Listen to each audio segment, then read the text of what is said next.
பிப்ரவரி 15 மாலை 6:50 மணிக்கு பிரித்தானிய கமாண்டர் ஜெனரல் பெர்சிவல் மற்றும் நேச நாட்டு படைகளில் ஒரு குழு ஜப்பானிய கமாண்டர் தோமுயுக்கி யமாஷிதாவோட அலுவலகமாக செயல்பட்ட ஃபோர்ட் ஃபேக்ட்ரிக்கு போய் நிபந்தனையற்ற சரணடைஞ்சு சிங்கப்பூரை ஜப்பானியர்கள்கிட்ட ஒப்படைச்சாங்க.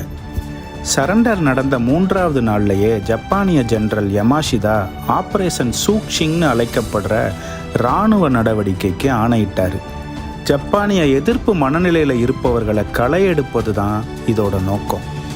குறிப்பாக சீனர்களையே அது அதிகமாக பாதிச்சுது. இதுக்கு காரணம் சீனர்களோடு ஜப்பானியர்களுக்கு பல காலமாக மோதல் இருந்து வந்தது. இதனால் சிங்கப்பூரில் உள்ள சீனர்களையும் அவங்க சந்தேக கண்ணோட்டத்திலேயே பார்த்தாங்க. 18 முதல் 50 வயது உட்பட்ட சீன ஆண்களை குறிப்பிட்ட இடங்களுக்கு வர வச்சு ஜப்பானியர்களுக்கு எதிரானவங்கள்னு சந்தேகம் வர்ற எல்லாரையும் கொன்னுட்டாங்க. இதில் நிறைய அப்பாவி பொதுமக்கள் கொல்லப்பட்டாங்க. மார்ச் 4 1942 வரை தொடர்ந்த இந்த படுகொலையில் 50,000க்கும் மேற்பட்டவங்க கொல்லப்பட்டாங்க.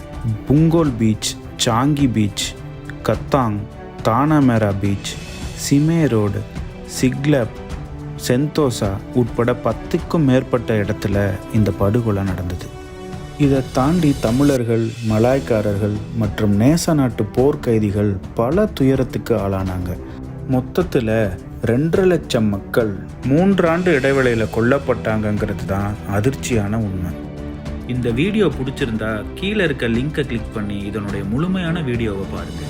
மறக்காமல் நம்ம சேனலுக்கு சப்ஸ்கிரைப் பண்ணி உங்களுடைய ஆதரவை கொடுங்க.